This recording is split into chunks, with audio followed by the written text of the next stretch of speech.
Welcome. I'm Kinetic Symphony. I hunt down and report on weird and true mysterious stories, from glitches to the paranormal. Did you know you can support the channel by joining? Or join my Patreon? Something to think about. Now onto the stories. Case file number 964, written by 123 Away, 567. Gordon, the man trapped between two worlds. So, around 11 years ago, I was a telecoms engineer. The normal day consisted of going to a few residential houses, either fitted or fixed phone lines. Everything was no different from any other day, but then I downloaded my next job, and I got a 20-line installation. Now, this is not the norm for the role I had, as these tasks usually went to other teams. No issues. I thought it would be nice to be somewhere for longer than an hour or two. Then here, then there, and everywhere. I called the contact center, who told me that either the caretaker or manager of the building is aware and will explain what is required. So I arrived, and it's a really old building, built in the 1920s. I later found out. I make my way in with the tester and tool bag, as is the norm, and after speaking with the receptionist, I discovered that the building was at one point a nursing home, and after being derelict for a few years, it's now being used as offices for various businesses. As promised, two managers arrive and tell me that they think what I'm looking for is in the cellar, and there are a lot of cables down there, and that's all they know. So I asked if the caretaker is around, as they usually know these types of things. I was told that he wasn't, as he was ill, but due back the next day. I follow this man and woman to a numbered padlock door. They open it up, tell me the code, and on the other side of the door is a stairwell that just leads down to the cellar. So as we get down there, the light is poor, like really poor. I have no chance of working like this. I mean, there were lights, yes, but you're talking pendant lights that weren't great. Understanding this, the woman tells me that they have hanging lights, so no issues. I go back to the van, grab an extension, and head back towards the cellar. So I am passing the receptionist and she just asked, "Are you going to be in the cellar on your own?" So I just replied, "Yeah, sometimes you have to. But if what I'm looking for isn't there, I won't be for long." She laughed but told me, "Rather you than me, nobody likes going down there, even for storage space." Now, I'll be honest. I just thought people don't like stairs to a dark place. No worries, but not something I'm unfamiliar with, so it just needs done. After a quick look around with the male manager, we found a socket. I sort the lights out, and yep, there is the DP I'm looking for. But it's an old solar block, not good for broadband. So I let him know that this is going to take a bit longer, and this is even before knowing where these 20 lines need to go. He just agrees and shows me where the office fitters have left all the cables for the clients, which to my relief is in the cupboard behind the receptionist. So all set, knowing what I know, I crack on. So I'm testing all the lines and it's going well. I have more than half going to the cabinet and a few shy. But I know the area, and know from there I can get them through as it's got two 200-pair cables that run through it. At this point, it's around 4 o'clock. I don't have the blocks I need on the van, so I tag up the cables and turn off all the lights on my way out before closing and locking the door. I sign out and tell the girl at the desk I'll see her tomorrow and leave. On my way home, I called my manager to tell them the script and that I may need a hand for half a day or more as I'm not even sure anything has been done in the exchange. The next day at 8 a.m., I get a call from one of the other lads who tells me he is with me all day and that's all he knows. We sort out a role each. I'll push the pairs from the box to the cab. You do the cab and exchange if needed. And then it's just a case of fitting the box and running a large internal cable from the box to behind the receptionist. I make my way into the building once again, open the door with the code, and to my surprise, all the lights are on. Now I'm 100% sure I turned them off, so I'm guessing one of the managers may have come to check if I was still there and left them on by mistake. I go down and do what I need to do. Leave to push through the cables outside, call my mate, and he's getting them one by one. So it's going well. I finish up and head back to fit the block. So I grab the blocks, drill all the bits, etc., set up the mark for the pilot holes, and just hear, "What are you doing?" After nearly jumping out of my skin, I turn and see this man with gray overalls on. So I say I'm just doing what's been asked. "Are you the caretaker?"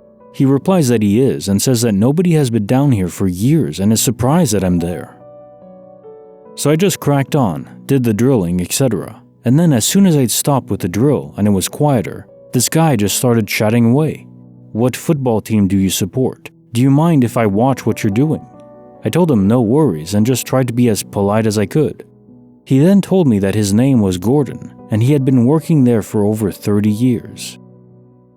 A bit confused, recalling what the receptionist had said, I told him I was under the impression that this place had been empty for a few years, and looking at the cabling, it's not been updated for at least 15 to 20 years. He just said that things are always happening here. After about an hour of back and forth while I'm working, I hear a hello from the top of the stairwell, expecting Gordon to answer it. I didn't. Then it came again, so I turned around. Gordon was gone. Now I'm thinking, I've been waffling on for 10 minutes and he's not even there. I pop up, and it's one of the managers asking if I'm expecting somebody, another engineer. So I apologized and explained the phone signal isn't very good down there, so he probably hasn't been able to get a hold of me. All cleared, he comes down. We chat for 5 and he tells me that he will start at the receptionist and work for me while I finish. A quick toilet break, and I go back down. I'm in the final stages now. I'm just putting phone numbers to pairs as for when my mate gets there, we can connect the test and go. As I'm doing this, I hear, "Sorry about that." Again, out of nowhere, it's Gordon. So I just acknowledged him. I call him clever and make a joke that if they can't find you, they can't ask you to do anything. I continue for 5 minutes, and I've done all I can, so I tell him I'm just heading up to assist my mate, and we will be done soon and out of the way. Gordon then told me he liked the company, and it was nice to talk with me.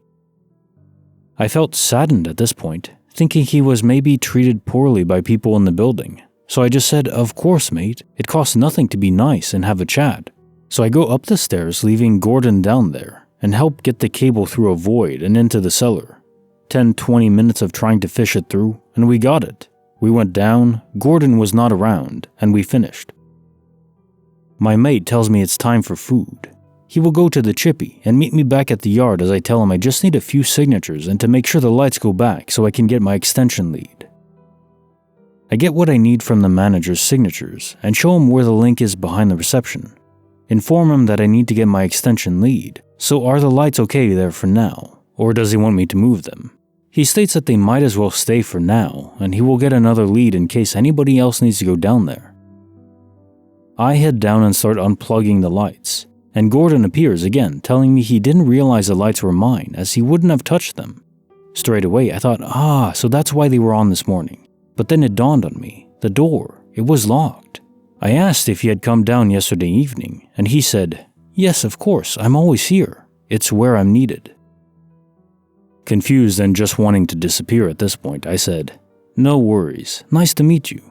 I placed my hand in front and put it to shake his, and he just raised his hand and said, "Hope to see you soon." So I signed out, thinking nothing of it. Then a week goes by and I get a call from our control asking if I can return to this address as one of the lines isn't working and it's high level. So I say, "Yep, no worries." I get there and say hello again to the receptionist. I asked if I could just check behind her first before having to go into the cellar. With some joy, it is there. It's just not a bit proper. As I'm sorting, there's an older guy. He asked me if I was the one who was here last week. He apologized and stated that he was the caretaker, and he had to take more days off than planned. I just told him, "Oh, don't worry about it. I'm sure Gordon will tell you where everything is." As soon as I said this, he just looked me dead in the eyes and said, "What did you just say?" So I said, "Gordon, he told me he's the caretaker here." This guy went white and just asked me if we could talk outside, so I followed. He simply asked me if I believed in ghosts, then told me that before this was what it is today, it was a nursing home, and the old caretaker was a man called Gordon. He knew this as when the building was taken over, he found an old desk with to-do lists, letters and requests for a Gordon, and there was a sign on the door which said caretaker, and where this desk was, that door led to the cellar. I immediately rubbished this idea and started laughing, thinking he and his mate were pulling my leg. He then asked me if he was wearing overalls, which I replied he was. He just looked me dead in the eye and said, "Listen, mate, I'm not lying. Gordon passed away years ago, supposedly on the job. I just thought you should know, as it's not something that's been considered funny, telling me he has been mocked as he has also seen Gordon, but people just have never believed him. I never said a thing to anybody beyond that, until one night fishing with a friend, and just like that, he said he thought I was taking the piss. I know what I saw. I know what I heard. I don't tell this to anybody, as it's not worth the ridicule. Hence why I'm using a throwaway account. Ghosts or spirits are very real. Case notes for file 964. Gordon, the man trapped between two worlds. Ghosts really are freaking real, man. I hope one day people won't feel this pressure of ridicule for coming forward and revealing their stories. I think more and more people are becoming open to it and less fearful, especially with the internet and anonymous accounts. It's pretty easy to do.